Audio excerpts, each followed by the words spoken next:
Hello, everyone. Danny here today with the third and final part of my conversation with Mr. Philip C Quaintrell. For those of you who noticed, I actually posted part 3 yesterday and then took it down this morning. Two reasons for that.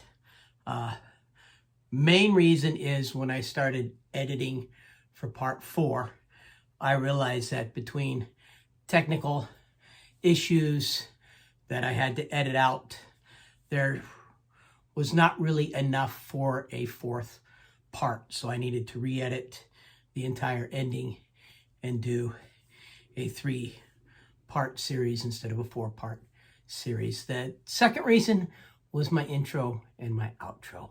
The reason this video has taken so long to get posted is I have been down with COVID and viral pneumonia.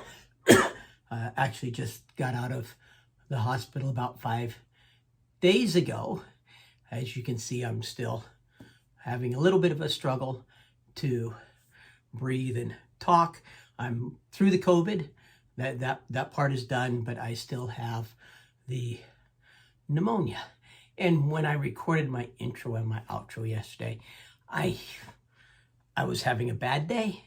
So I looked like death warmed over. I hated how I looked, hated how I sounded. So I decided to delete, redo the entire thing. And that's the reason why. Now, in this video with Mr. Quaintrell, this is the end of our conversation. We cover several subjects, some of my favorite subjects. We talk about his influence over the cover art, how much he has. We have a great conversation about his personal philosophy on sex and swearing and things like that in books. A really, really good conversation about the differences between self-publishing and traditional publishing of books, both the risks and the freedoms involved, how much more freedom you have as a self-published author, and whether or not he's going to head in the direction of being a traditionally published author, because he now has that available to him now that he's proven he can be successful. Of course, hey, yeah, we'll publish you. Sure, you're hyper successful. So, and several other really good conversations. To the video, if you like it, please like, subscribe, join me on my audiobook journey. Thank you. I think I've gone through all the questions and then some that they gave me to ask you here. Yeah, all the important questions we got to there. So thank you. I really appreciate that. Was fascinating. It was, your answers were actually a lot different than I expected them to be quite honest with you. Well, when I came across your reviews on YouTube, I was very hesitant to watch them. I wasn't sure what I was getting into. You know, like I said in my message to you, I was looking for pirate copies, right, of the audiobook, because sometimes they do pop up on YouTube. And oh yeah, it's very annoying. But I was very pleasantly surprised to come across your videos. Well, thank you. I've never seen anyone do an audio review like what you have. You know, in terms of being able to, I've read reviews of my book, but I've never actually listened to someone talk about them. So it was, on the one hand, it was very surreal to watch a video of someone I'd never met talking about me. That was very weird. Uh-huh. The bit that stuck with me was when you were saying how it could be this or it could be that. We don't know. You've got to remember, folks, we're talking about Philip C Quaintrell here, so who knows? And I was like, that's so weird. He's talking about me. Did I say your name right? Yes, you did. Quaintrell. Yeah, that was great. That's good. I was impressed. Not many people would get that right first time. You know, I've had a few reviews where after I finished the review and I posted, especially in the beginning, I never I never checked out an author's biography in the beginning. And so just based on a name, I would pick a gender for the author, only to have people get on and let me know I'd chosen wrong, or I'd pronounced the name wrong. And that's stuff that in the beginning you learn as you progress kind of with it, kind of a thing. Yeah, is that like, did you do one about Calcade? I think if... Oh, I've done quite a few about Calcade, yeah. Calcade's another favorite author of mine. Yeah. Yes, and it's recently come out, hasn't it, that Kel is a she, whereas I think a lot of people thought that it was a male writer. I spoke to her a few years ago because she put me on to Chris McGrath, who does all my covers. And that was actually something I wanted to ask about. How much input do you have? Because the cover of the book represents a character in the book. That's one of the characters on the cover of the book. Yeah. Is the person portrayed, the image match what you have in your head for them? Yeah, it does really. I mean, it's as close. Uh-oh, we froze he up. picks that model based on what I tell him the character should look like. Okay. And so, like, for instance, we've recently been looking at models to portray a younger version of Asher for the Ranger archives. And so we found him, and he's the one that Chris has gone with, and he's done the shoots. He's got all the shots he needs for it. But like, the model that plays Asher in books 1 and book 9 on those covers, he's a retired model that Chris is friends with, so he came back just to do these covers, so that was great. But I always tell him what they're wearing, what they look like. In some cases, I also tell him what I want to feel from looking at the cover. So, if you remember, book 4 is quite bleak. It ends badly for everyone. It's the starting point of the whole reason why books 5 and 6 take place is because of the crap that happens in book 4. Right. And I remember thinking, it's quite a low. You finish on book 4 and you're like, I don't know how they're going to get out of this. And so I said to him for book 5, I want to feel some hope from looking at the cover. And that's the cover with Inara and Athis and that sort of sunrise in the background. It's got those kind of warm colours to it that make you feel like, and she has that quite heroic pose, like she's about to do something good. So I do have quite a lot of input, and I'm very pernickety. Luckily, I don't need to be pernickety about much because Chris McGrath is an absolute artist. He is so good. He really brings the covers and the characters, especially the dragons, because he does the models, the shoots, but the dragons he creates on the computer from scratch. Right. If you go back and look at all the covers, all 4 dragons look very different.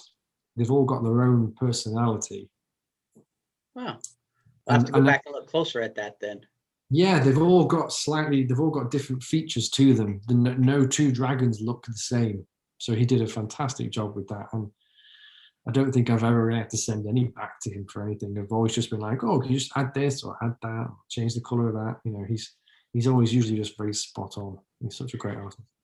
So that wouldn't be something. I'm color deficient, so I would not be going change the color of that because I'd be picking something horrible if I did that myself.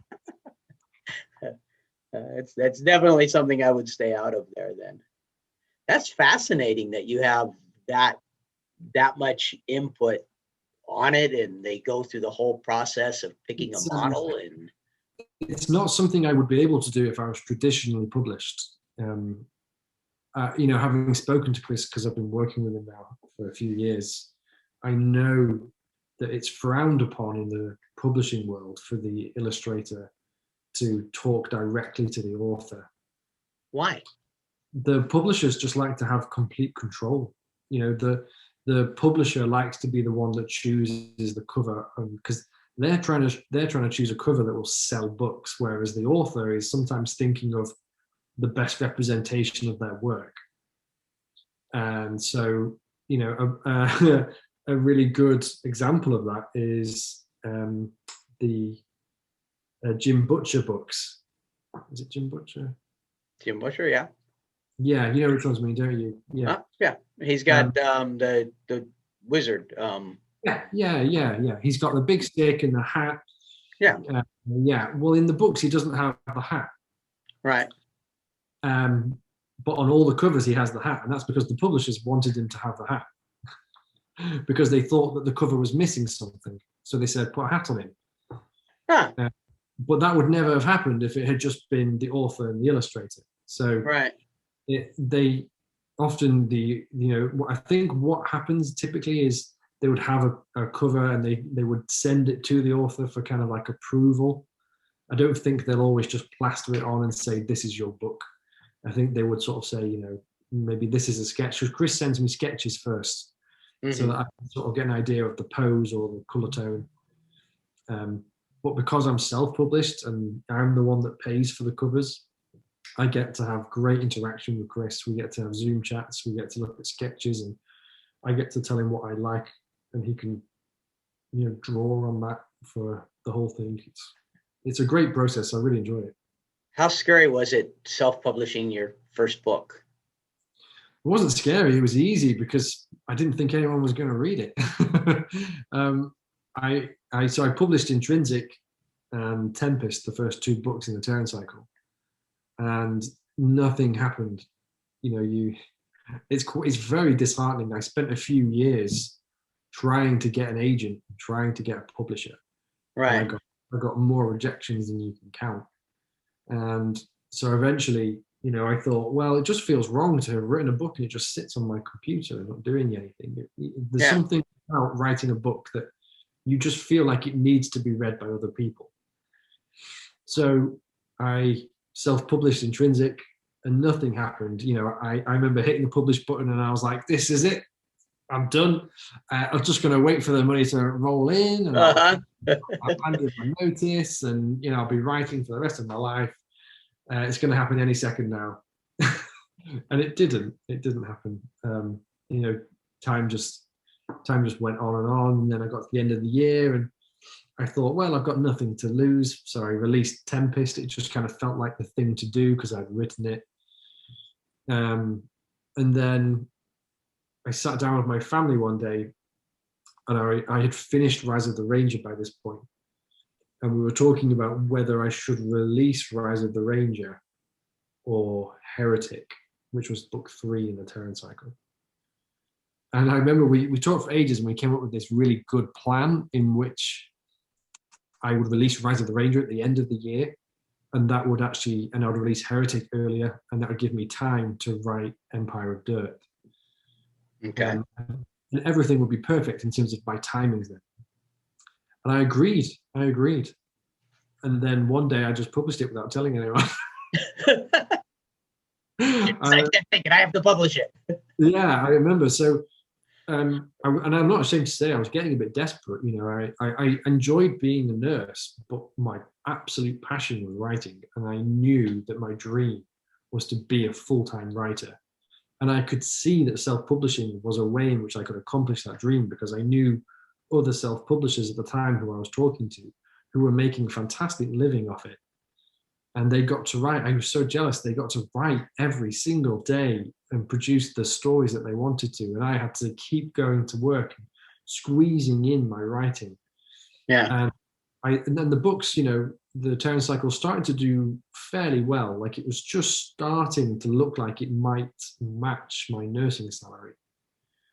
And I got that hope, I saw those numbers go up, and I started to see a potential future where it did this, and I could quit nursing and be a full-time writer. And it just started to do this instead. The numbers went down and down, and every month on month, that dream of being a writer was slipping further and further away. And so I then just thought to myself, I've got absolutely nothing to lose, and I just don't feel like I can wait until the end of the year, because this was May 2017, yeah.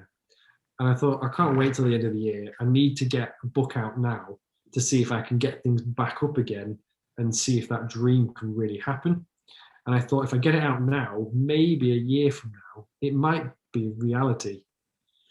And so we were going out. I was going to be a waiter at this charity event at my church. and my whole family was going, so it was going to be like an all-nighter. You know, you don't get home till like 1 in the morning sort of thing. It was 6 p.m. and everyone was getting ready, and my wife's getting ready, and we were all about to rush out. And I was in the office and I could hear my wife going, "Are you ready? We're going." And I was like, yeah, I'm coming. And I just hit the submit button on Amazon for Rise of the Ranger. And I thought, no one's going to read that.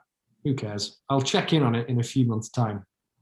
I went to the charity do, came back, and before I went to bed, I thought, just for a giggle, I'll have a look and see if I've sold any books in the last, it could only really have been a few hours because it doesn't go live immediately. It takes a few hours to get around. And I sat down and I looked, and I had sold 4 books in the 6 or 7 hours since I had published it.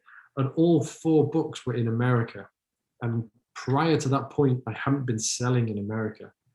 And it's kind of known within self-publishing, if you can do well in the American reader pool, you have that potential to really make something much bigger. Well, you've got a bigger population, so you've got a lot of nerds here in America. Us nerds kind of rule here in America. You also have like the biggest fantasy readership on earth, more so than there is in the UK. I think the UK is more science fiction based, whereas America is more fantasy based. Huh. And so I took it as like a good omen, I suppose, that I'd sold 4 books in America. I still didn't hold on to it because by this point, my dreams had been like treading on constantly. Every time I'd made progress, something would happen and it'd all go downhill. So I thought, oh, well, 4 books in America, that's really good to know. Maybe there is a decent readership in America.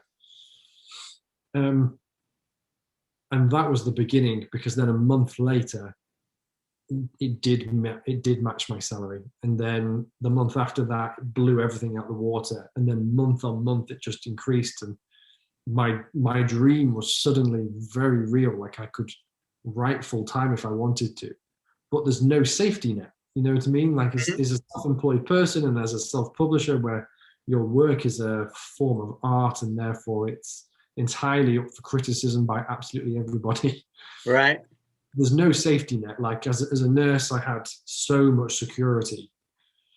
And so even though by the end of June 2017, I was looking at the numbers and going, I don't have to work anymore. I can write full time.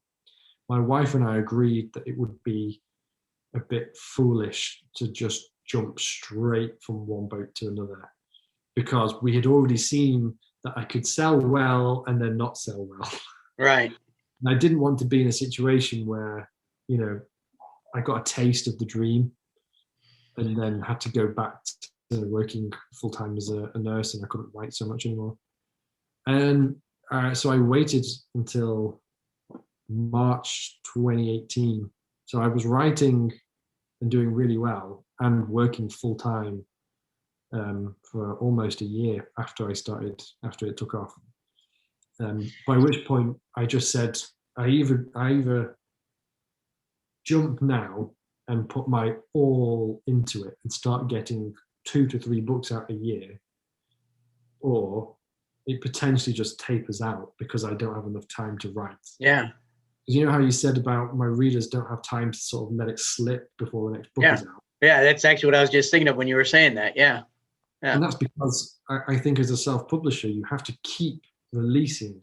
Yeah. You don't have, when a traditionally published author releases their new book, the publishing house markets it for you and it gets plastered everywhere, and they do that for you, and it feels like they've never been gone because they feel very established.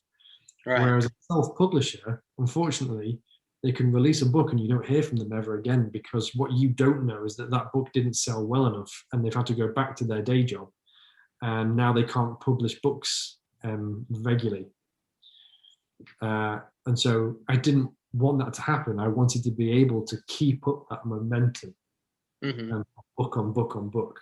And that's, I guess, part of my discipline comes from this desire to maintain the dream.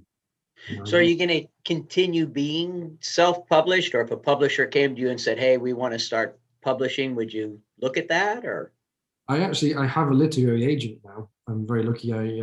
When this whole TV thing came up, I was able to get a literary agent through that because I needed an agent to help me negotiate the contracts and things. I didn't know what I was looking at. So even though I'd spent years trying to get a literary agent, I was able to get one quite quickly once the TV thing was on the books. Once you were like, hey, look, I'm actually successful. So, Yeah, someone want to work with me? And I've had conversations with my agent about, it was maybe a year or so ago, we did discuss taking Court of Assassins to a publishing house. But she doesn't think I'd be very happy with the publisher.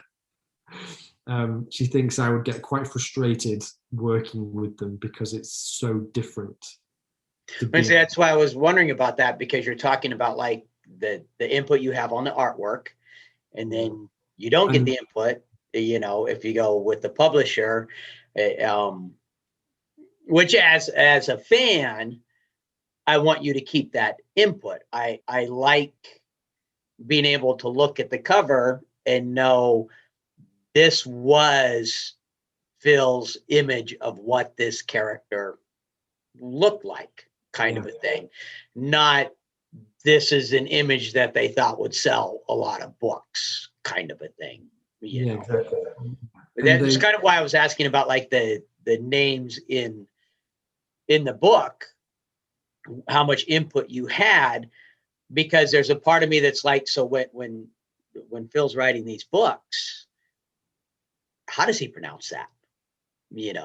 Kind of a thing. Yeah. It's not just that, if you go down the traditional route, that you get slowed down.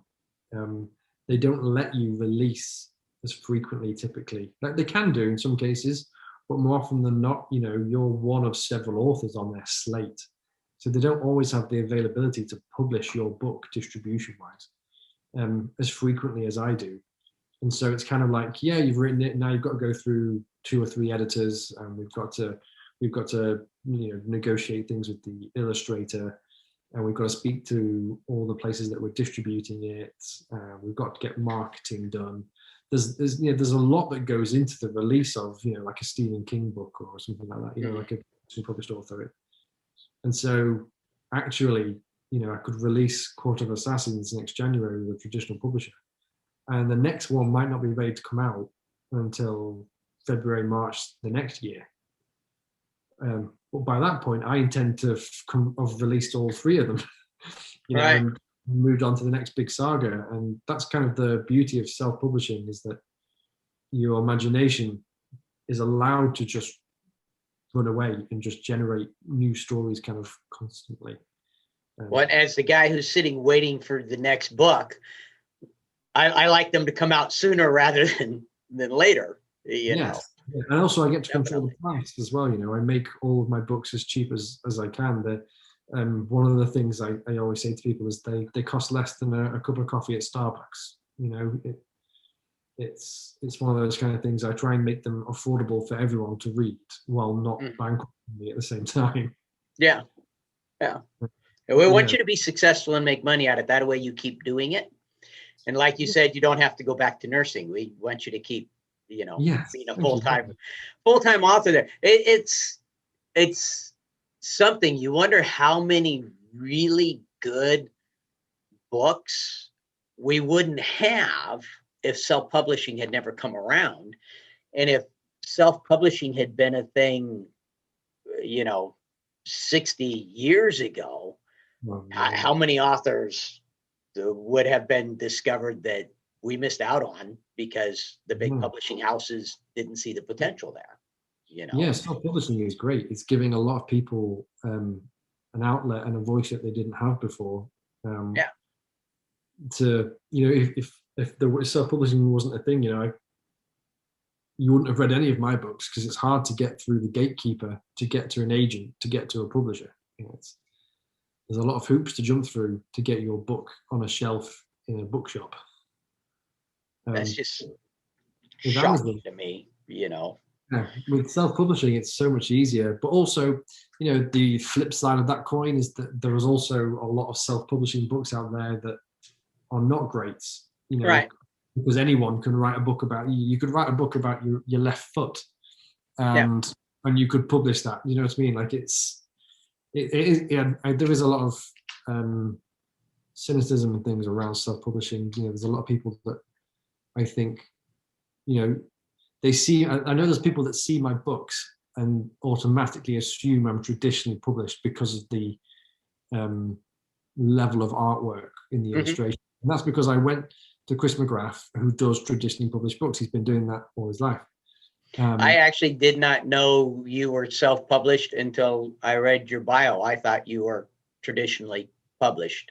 And I didn't read your bio until I got the email from you, quite honestly. That was when I discovered you were self-published. Prior to that, I thought you were traditionally published because of the quality of the artwork and on the audio side, the quality of the production. But of course, that is done by a professional company. So yes, it is one of the things. I have a friend who's an author, Ian Sainsbury, and he was a bit of a mentor to me when I first started publishing.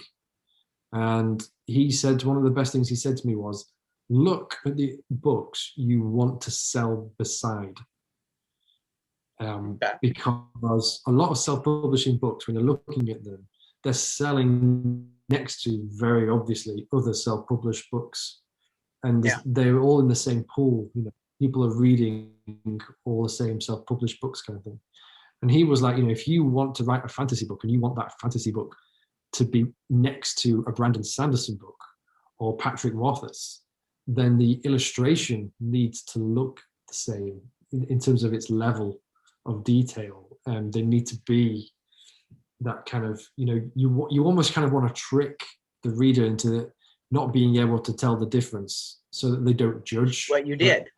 Yeah, so I did. Yeah. That was when I reached out to Calcade, because she had released was it the King's Dark Tidings books? King's Dark Tidings was her first one, yes. Yes, and her illustrations on those were amazing, and I remember watching them come out after my books and take off. And I remember looking at them and thinking, they must be taking off because more readers are looking at her artwork, at those covers, and so easily falling into the book already before they've even bought it. They're just looking at the illustration and being like, that looks interesting. Yeah. And that's the first hook, and that's really all you need. You just need the reader to look at the cover and go, oh, that's worth a look. And once you've got them there, you're halfway to getting them to buy the book, because then you've just got to make sure your blurb is interesting enough and the price isn't ridiculous, and they buy the book. And so I contacted Cal and said, you know, who does your covers? Because they're just stunning. And that was how I got onto Chris McGrath. And I still remember sending him my first email, and I was like, what if he doesn't reply?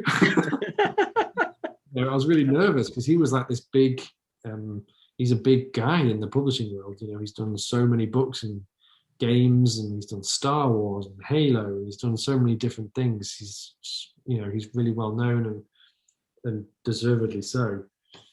And so when he agreed to do my books, because he said he'd never done epic fantasy before, I was giddy. I couldn't wait to like get his covers on my books, and that was how I. So yours is the first epic fantasy series he'd done, huh? Yeah, in that genre, yeah. That's cool. Yeah, he was. That was one of the things I think that sort of attracted him to the series, because he wanted to take a crack at that genre, and he's done a really good job. Yeah. Oh, he definitely. I mean, we actually, especially once we found out that the character on the cover represented, you know, character that represents Asher right there. You know, that has been, I've told you, me and the boys, we have conversations about your books, and we have conversations about the narrator, and we have conversations about the covers of yours. Are the only book series we've had conversations about the covers on. Oh, right. Okay. That's interesting. Yeah. Because we found that out. And so then, you know, that would cause us to discuss, you know, well, is that how we pictured Asher? You know, what do you think of this? What do you think of that? Yeah. So yeah, yours, you know, the other book series, which it's funny that you mentioned it, the other book series that to me, I actually take the time to look at the artwork on it and compare it, because I know it's representative of Reskin, is the Kelcade, the Kelcade. I think it's the third book in her series. And it's got him kind of crouched on a shelf with his funny hair and stuff from the way he looks in the tournaments. I don't know if you've read her books or not, but I look at that and I'm like, I imagine that's her idea of how he looks when she's writing him in the tournament. So then when I'm listening to the book, I'm comparing the description to the cover art. And it will have been, because she'll have had the same process that I've had with Chris. So yeah, all of her covers will be, exactly as she described them to him. That is fascinating. Yeah. That is very fast. Well, it's getting close to 10 o'clock your time. Oh, yeah. So, yeah, we've been talking for like an hour. I'm having fun, and I don't want to cut it short, but I also want to be respectful of your time. I mean, I appreciate your taking the time to talk to me here, because this is fascinating. And this is great. I love this. And I think this is one of the perks of being a self-publisher, is that I get to be quite accessible and I get to talk to the readers.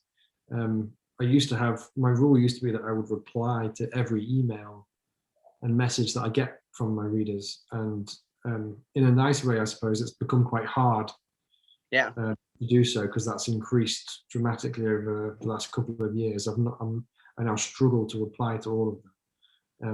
But I try and set aside time to reply to everyone whenever I can. Because I love chatting with people who read the books, because we're all fantasy geeks, we all love fantasy books. And I don't actually have a lot of friends who are big fantasy readers, so I love being able to sit down and chat with people about, other books as well, other fantasy books as well as my own. It's really, I love it. Yeah.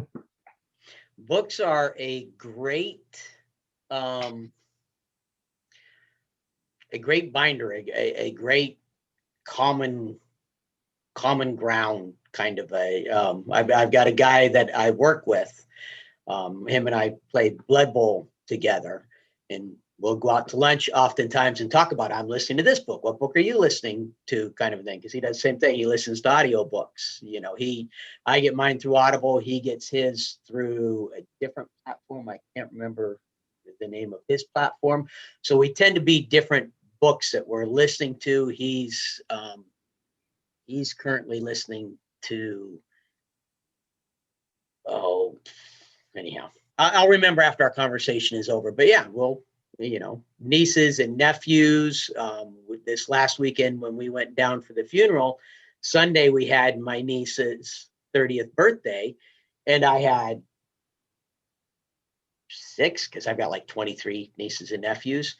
I had 6 different of my nephews sitting there, talking to me about books and asking for recommendations. And this was the latest book.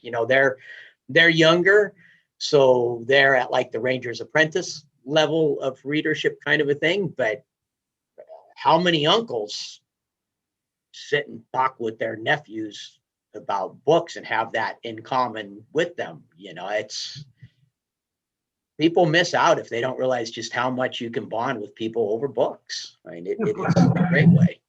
Books are like food, aren't they? They bring you together, and something to do together. Even though it's something, it's a solitary practice. It is a thing that brings us together. Well, that's the thing I like about like audiobooks. So we used to take long car rides. We lived in Washington State. My wife's family lived in California. We drive down to see them. I put on an audiobook. We never had the VCR and the TV. Put on an audiobook, and then me and my wife Sonia and our boys, we talk about the books.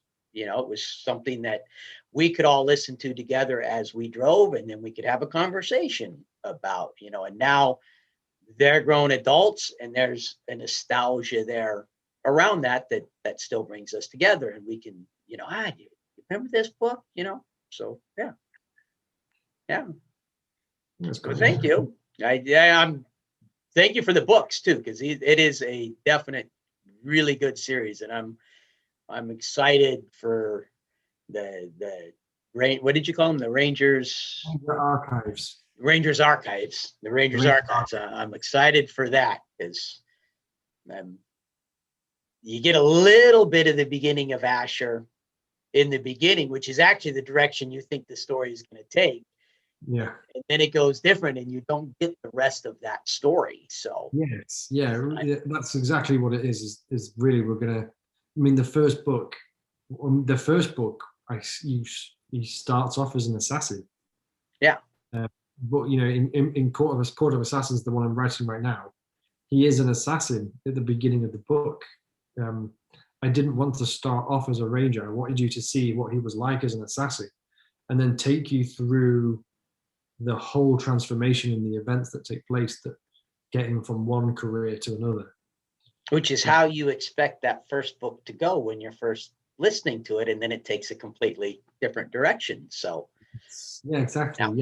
Yeah, because like the prologue ends and you know he's been taken in by an assassin, Master Nalaket. Right. But then the next thing you know, it's 40 years later and he's a ranger in the woods. Yeah, and there's just this big blank spot. Yeah.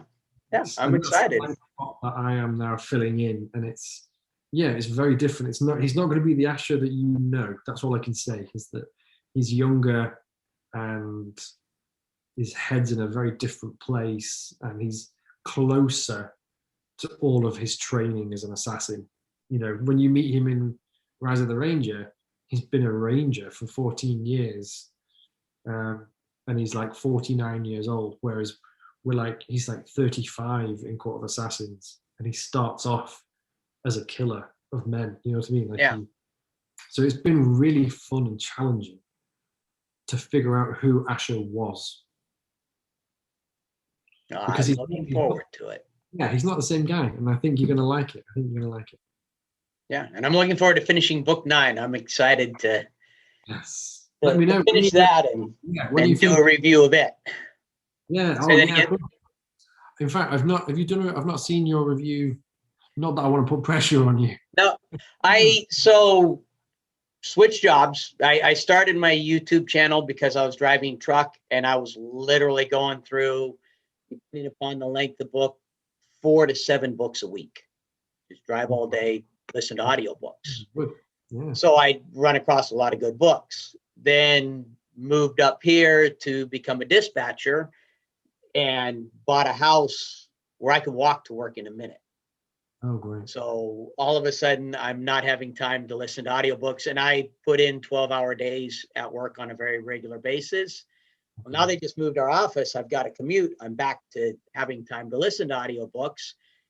And I've been talking to my wife and thinking I need to get, I'm having people start to request, hey, are you going to finish? What do you think of the rest of this series on a series that I started? And I'm telling Sonia, I think I need to start back up now that I'm able to get back to listening. And then I got your email, and I was like, well, there you go. That's my answer. I just have to finish what I started, I guess. So yes, because I think the last one you did book 7. I don't think you've done book 8, have you? I have not done. So what I need to do is I need to go back and re-listen to it. Oh, okay. Because I don't do notes or anything for my reviews. Okay, so do you do your videos quite quick? Right. Pardon? Okay. Do you do your videos quite quickly after having listened to the book then? Yes, I finish the book and I do it immediately. Oh, okay. Any notes I will have will be on names. I struggle to remember names. Sure. And so I'll write note cards with the names on them to help me remember the names, and that's it. And then I just talk about the book. I don't even go through and edit after I'm done. I talk about the book. I post it, I'm done. So the book has to be fresh in my head for me to be able to talk about it. That's okay, because I'll re-listen to 8. I'll do the video on it. And by that time, 9 should be out, and 8 will be nice and fresh and flow directly into 9.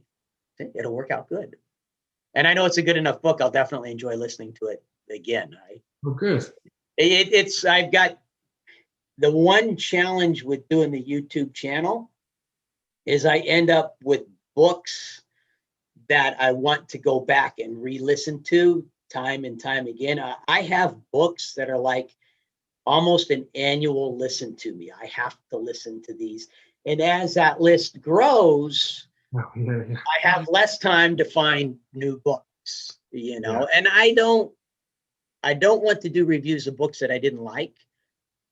When I first started the channel, I did a bit of that, but you find very quickly that just because I didn't like it doesn't mean other people didn't like it. And I don't want to discourage someone from a book that they might enjoy just because I didn't enjoy.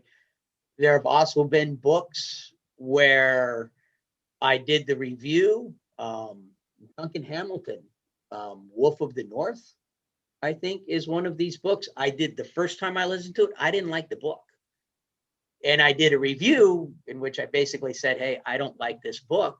And 6 months, a year later, someone came back and was like, how could you not like that book? That was a great book. You should re-listen to that book. And I did. I went through and I re-listened to it. And how did I not enjoy this book? This is an amazing book. So I had to take that down and redo a whole new review on it. And so I try to only do books that I like. If it's a book I don't like, I don't talk about it. I want it to be positive for people. Yeah, books I like. See, I didn't know that though. When I came across your reviews, I didn't know that that was your philosophy on your YouTube channel. So it wasn't my philosophy in the beginning. It naturally became my philosophy. I want it to be a positive, promote books that I really love and enjoy, kind of a thing. You know, I didn't know that, and when I pressed play, you know, I remember saying to my wife, I was like, I might really regret watching this. This guy might be about to spend the next 15 minutes absolutely shredding my books. Oh no fear of that. No, I love your books, absolutely, yes. Did I do any reviews with any of my boys on your book, or are they all just me? No, they're all you. Yeah, you did the first 3 and then the middle 3, and then you did 7 on its own, but it was just you. So what I'll have to do is, while Joan is here, I'll have to do a review with him, because it's a fun twist to have. I've done reviews with like my nephew Caleb, with some of my other nieces, and I've done a review of a Disney princess book just because my niece wanted to do it. I want to be on your channel, Uncle Danny. So we did a review of a Disney princess audiobook together. And so when I have books that like we're all excited about, it's fun to do a review where we're all on the channel together, kind of a thing. So that's great. I'll have to do that to change it up then. So that'd be lovely. I look forward to it. Yeah, well, thank you. And thank you very much for taking the time with me here. I've honestly been shocked at some of the answers, you know. It's the one thing I thought would shock you when I read your questions, I thought, he's not going to believe that I don't plan anything. I didn't. There's just so... this is one of the things we've talked about the most, is name another book with this many surprises, this many twists, this many interwoven stories that have to flow together and work seamlessly, where you don't hit a few bumps in the road. And there haven't been any yet. It just all flows and maybe that's because you don't plan it. You're just the narrator watching and telling the story. And that's why it does naturally, because that's the way it feels when you're reading, or in my case, listening to the book. It's just flowing organic and naturally. So it probably shouldn't have surprised me, but it did. You can come across some books though, can't you, where you can hear the author's voice. And what I mean by that is that characters will make decisions and do things that don't seem right to you. Yeah. For that character, and you can see the author pushing the story in a direction that they want to go in. Well, that's so. There's the book series. I just had it on the. I told you I'm terrible with names. Trish is the main character, and in the final book, Trish kills herself, and she does it to save her brother. It was made into movies, and it was another one where the movies just butchered the book, and I hate the movies. But I listened to the book series multiple times. The Divergent series. Oh, right. In the final book, Trish kills herself. And so many people are upset and butthurt because she killed herself, where I'm like, but no, that's the perfect ending to that book, because that is who Trish is, and that is exactly what Trish would do in this case. And if the author had had her do anything else, that would have ruined the book for me, because that would not have been true to her character. That is probably the hardest part about the writing, and that happened in book 9 a lot, where things happened and I was like, oh, I might have wanted a different thing here or a different thing there, but I can't change things because I want to. If it happened, it happened for a reason, and it's all cause and effect, isn't it? Everything that happens is just domino, because these characters have made these decisions, and that's why these events unfold as they do. And I can't just like dob my finger in the middle of it and say, well, no, that's upsetting, or oh no, I'd like that character to be further along doing something else, so I'm just going to like steer things this way. Whereas actually, I think you have to just kind of go with the flow and hand it over to your characters and trust. You have to trust your imagination to give the characters enough life that they can make these decisions for themselves, and even though it's not going to go where I think it will or where I might have wanted it to, it will go where it needs to go. Yeah. And that's ultimately all you can do as the writer, I think, is just hand the story over to those who are actually in the story and let it unfold. Once again, as the reader, that makes it more enjoyable. Even if something's happening that, like, I, as the reader, don't want to have happen, like in the previous, didn't want Trish to die. That wasn't the ending I wanted. As the reader, because that has that organic, natural feel to it, it does make the book more enjoyable than if the author had stuck her finger in there and said, nope, I want it to go in this direction here instead, which that's why I say it's, me and the boys talk about this. How many books are this complex, this many moving parts, this many twists and turns, where there's not some point where we know the author was just, this has to happen, stuck, like you said, stuck the finger in there and changed the flow of the story. And as a reader, you go, well, I'm enjoying it, so I'm just going to look past what is an obvious, glaring beacon of change that shouldn't be there, Yes. And your story had never have that at all. Even when it's a completely world-altering change, it fits with the previous decisions and everything. And you can see that this actually, it's less of a, oh my gosh, I'm more of a, oh my gosh, that makes so much sense. Wow, why didn't I understand that, kind of a thing. Yeah, and those are all my same reactions for all the same moments. Like all those moments that you have, we've shared them. Like I've had probably the same reaction as you've had for everything. That's cool. That's actually really super cool. I think that was the most exciting part of our conversation here, was to find that out. And now I think I'm going to be, as I'm reading the further books, picturing you sitting there going, oh, yeah. Wow, I didn't know that was going to happen. Because I had this mental image, like I said, of, I pictured you were going to be like, oh yeah, let me show you. Here's my camera. This is the book I'm working on. And, there's diagrams and pictures and strings connecting this part to that part, and this huge complex plan in place to make sure nothing gets lost, The reality is, if you went inside my head, you'd just find a lot of other people in there. Interesting. Well, that's got to be a fun job to have, though. It's the most fun job. I can't tell you how much I love my job. Every day is like a pinch yourself moment. It's just so fun. To, you know, when you have a big imagination, to have a job where that imagination pays your bills, it's just tremendous, because you get to have the most fun and know that it's providing for you. So maybe that's why I always sucked at writing, because I made it too complicated instead of just relaxing and letting my imagination have fun. Oh yeah, I would say if you're going to write a book like no one's going to read it. Just write a book that you want to read. That was my starting point. I was like, Yeah. I don't know how to get a book published, but what I will do is write a book I would love to read. And that was what I did. That's all I still do now, really. You know, it's a bit harder now, I'll admit. I'm now at a point where my life relies on me selling books. Right.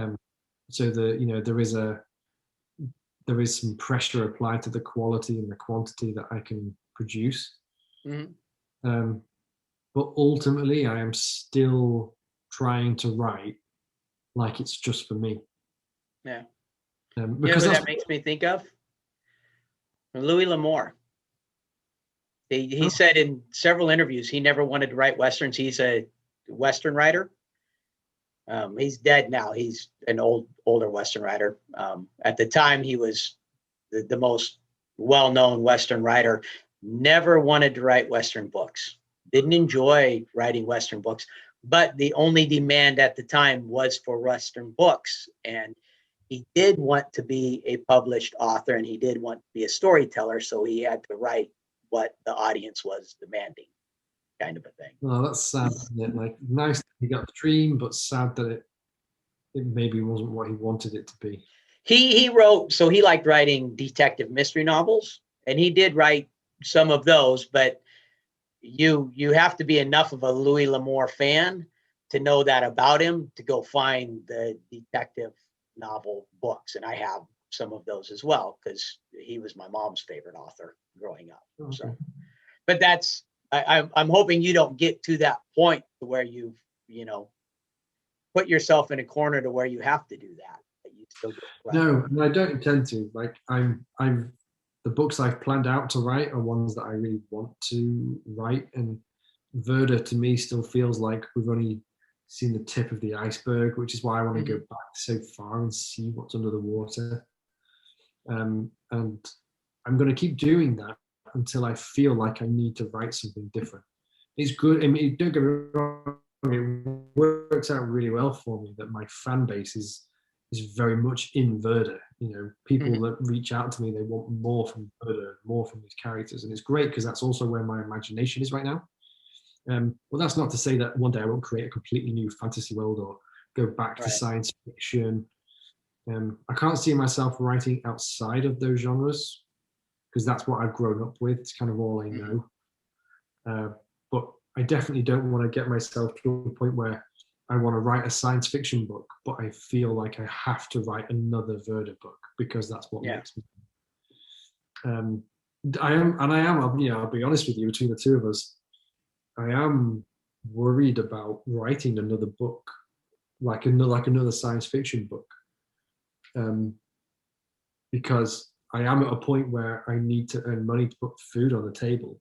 And to write a book that is a risk, it does feel like a big risk, because I could write a science fiction book now, and I know that some of my readers will pick that up, but I also know that some of my readers don't mix between the two genres. They only like fantasy. So it's one of those things in my head where I'm like, one day I'll write another science fiction book, but it will probably be further down the line when I feel like I'm completely secure and I can take time. Because, right now with my kids being so young, like my time has to be used effectively. I don't have a lot of time. Whereas eventually, my kids, when they're older and I have all the time in the world because they're off doing their own adventures, I'll be able to produce 2 to 3 books a year very easily, maybe even more, I don't know. At that point, I could take out some time and be like, here's a science fiction book that I just had on my mind and I just felt compelled to write it. you can read it or not. I don't really mind. I just had to write it and then Right. go to, my fantasy. But right now, I'm aware that what I write has to be something that I know will sell. I'm just very lucky that right now, the thing that I know sells is the thing where my imagination is very invested in. That is good. That is very good. Yes. Yeah. And I hadn't thought about that, but I do listen to and read the occasional science fiction, but not much. It's a lot more fantasy. And I feel like my spread is a lot broader than a lot of people I talk to. Yeah, and I didn't realize that, myself, I'm very down the middle in terms of my own interests. I very much like sci-fi as much as I like fantasy. And I guess I just thought everyone else was like that. I thought that everyone else who read sci-fi liked to read just as much fantasy like I did. But then once I got into publishing, I very much realized, having spoken to people, that there were a lot of fantasy fans out there who don't like science fiction. Yeah. And vice versa. See, I wouldn't say I don't like it. Science fiction is my least listened to genre. Fantasy is my most. After that, I would say probably detective mystery type style stories. The occasional drama. With my wife and I, when we drive, I try to find good. It's a form of fantasy, but it's geared more towards like women. And you can find some good ones out there that even I, as a guy, can enjoy listening to, as long as they don't spend too much time dwelling on the guy's abs or stuff like that.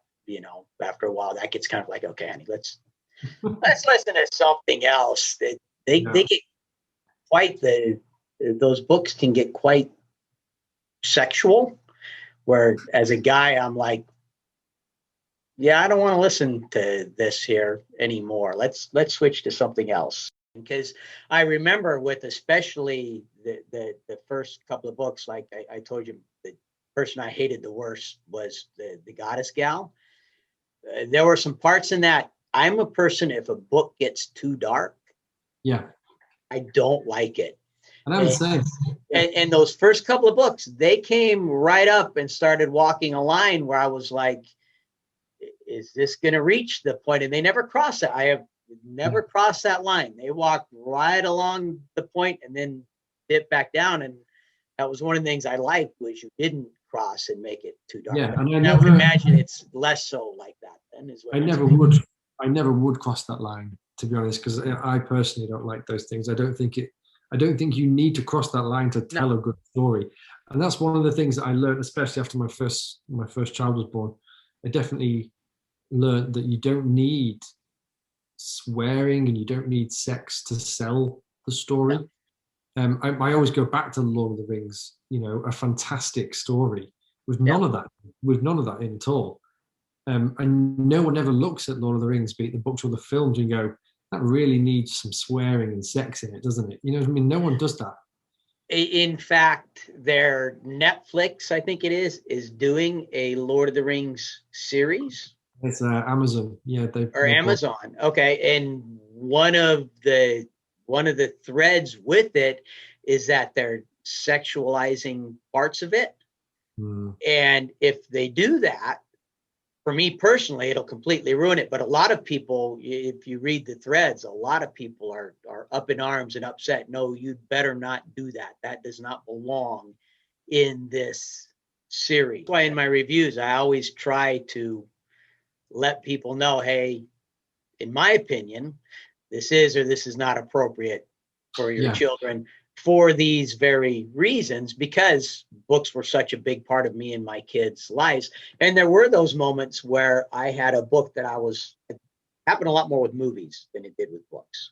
A lot more with movies where, oh, this is a good movie. Let's watch SWAT. I remember this was a great movie, guys. There's no sex scenes in SWATs. We put it on and every other word's a swear word. And I'm like, oh, I didn't remember that. All right, never mind, kids. We're going to pick a different movie to watch here because obviously I forgot about that in this movie. Or Yeah. I mean, I know some things they think it's more realistic. You know, like Game of Thrones. You know, I couldn't get into Game of Thrones. I didn't watch any of it at all. It was very hypersexualized and Yeah. with all the swear words in there. And the defense of that was, well, it's more realistic. And my counter argument was always, I don't read fantasy for realism. Yeah. You know, I want it to be grounded in believability. You know, I don't want to Right. I don't want to suspend disbelief. But I also I don't read it. I don't read fantasy thinking, oh, this isn't medieval enough. Yeah. Yeah, there was actually a book series. I had done a review of it, and this was back before I kind of picked my direction for my channel. And so it was a book series I had a hard time finishing. And the character in the book, every woman he meets, he has sex with. And even in my review, I was like, I feel like the author doesn't like women because Yeah, that's the thing. Yeah, that's the thing. women are just there to, she's pregnant, she's married, and she has sex with him. I mean, yeah, I got 3 sisters, and I'm offended by this book. Well, the author got on there and got, and tried defending his book. And that was his defense to me was, well, if you go back and you study medieval history, that's the way it would have been. And I don't care. I'm not reading your book as a history book. Yeah. I'm reading your book as a fantasy story that takes me out of reality into a place I want to be. Yeah, it's not historical fiction; it's fantasy. So Yeah, it doesn't have to be that. if I want historical fiction, I'll read like Stephen Pressfield, and he can do it without adding that stuff in there. Yeah, and sometimes like you say, you sort of get an idea of how the author feels about women or whatever the situation is, and that's the thing. Sometimes you're reading it and you realize the author is just living out their fantasy. And when that was what this book series felt like to me, was this is a 12-year-old kid writing this book, and this is his fantasy, and he's the person in the book. For me, when I was writing those scenes with like Adelandra when she was captured, what was going through my head was, how do I get across that the Darkerkin are the worst of humanity? Because they weren't like orcs. The idea was that they were such twisted human beings that the elves kicked them out and built Sila's gate so that they couldn't get back in. And I thought, what's just like the worst thing that humanity does? And it's definitely along the lines of, sexual torture and rape and all that. Right. And I didn't want to write that, but I wanted the reader to know that those levels of depravity were standard practice for the Darkerkin. Yeah. But I didn't want to detail it. It was kind of just like looking through the window, like it's happening, but you're not going to get the description of what's actually happening. Right. Well, and that was what I meant when I said it didn't go too dark. It went dark enough that I could see. And that's why I said that was where like, I hate these people. Yeah. And that's what I actually hate these people, because you gave me enough of a window in there that I could see them and know how depraved and hateable. They weren't like the Crow, where I could have sympathy for them. There's no sympathy for these people. I hate these and people. That's exactly what I wanted you to feel about them. Without making me actually feel like I was dirtied by reading about them. Yes. That's when it goes too dark, is when I start to feel like the dirt's starting to stick to me. And I didn't feel that way. It's walking that line, and you want your readers to feel something about everyone. And the Darkerkin, I needed them to be this faceless army that was the big threat, where we could cut down scores of them and you wouldn't feel like it was grey. It was very much, good versus evil, and you needed to know that the Darkerkin were twisted and evil and wretched, and killing the lot of them was a good thing. And so, I guess that was as close as I was willing to get to show you that they were depraved individuals. Well, you did a good job, because like I said, they were the characters that I hated them. I wanted them to die, Yeah. but I didn't feel dirtied by knowing about them. Actually, I didn't feel dirty by that part of the story. it's funny that you mentioned the goddess and her death. Wait till you read book 9. Okay. Yeah, just keep that in mind when you get to book 9. It's book 9 for me was a really wonderful book to write because there's some real great nostalgia in book 9 because, and I can't believe it happened this way, but events that happened in book 3. Uh-huh. And I'm not telling you anything here, but events that happened in book 3 are the reason why things happen the way they do in book 9, which I didn't plan. See, that's the part that to me is so amazing, is how books later, Yes, yeah. something happens that started way back then and you didn't have it planned. Yeah, and I'll tell you, I was in the shower. I was in the shower one day, and that's where I do a lot of my thinking. Uh-huh. And I was working through the problem that was happening in book 9. And when I work through the problems, I don't work through them as the author. I pick an individual who's in that situation, and I think like them. Uh-huh. And it was by thinking like this individual, what they were going to do, that I then remembered in the same way that they do in the book about something that happened in book 3 that is then the key to everything in book 9. Wow. Oh, boy. Yeah. Wait till you start it. You're going to love it.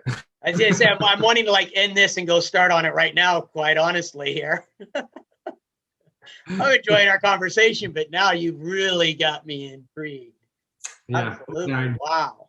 Book 9 was my favorite of the lot, I think. It was a great finish. And it's the first time I've had a lot of people contact me to say that they've been in tears. I didn't know, when you're writing things, you don't know if you're really being funny, and you don't know if you're really pushing someone's emotions or not. And my sister-in-law, she's read the book. She's the only person I know who's read the books. And Really? she's not, yeah, and she's not a crier. She doesn't cry at anything. Uh-huh. And she cried 5 times before she got to the end. And I was like, oh, maybe I am a pretty good writer. But yeah, I'm not saying that you will cry, but yeah. I'm books can make me, I did a review of Where the Red Fern Grows, and I tell a funny story in that of me reading it to my boys. And have you ever read Where the Red Fern Grows? No. It's a dog book. Oh. And, to me, it's sadder than Old Yeller. And I reached that point to where the dog, and I've got Joshua, Jonah, and Justin. And I'm crying so hard, I really can't read. Josh was bawling his eyes off. Justin's bawling his eyes off, and I hear laughter. And I look up, and my wife's in the doorway laughing. She's not laughing at us because we're crying. She's laughing at Jonah because of the look on Jonah's face, because Jonah's looking at the 3 of us like, what's wrong with you? Why are you acting this way? So I guess it didn't get to him the way it got to us. But yeah, I will make sure that I'm not around other people then, so I can enjoy it and cry and not try to be all. Yeah, I mean, I'm not gonna lie. It's the very first time I've cried writing. Really? Yeah, I've never cried writing any of my books, and I think A Clash of Fates is number 13 in all the books I've written.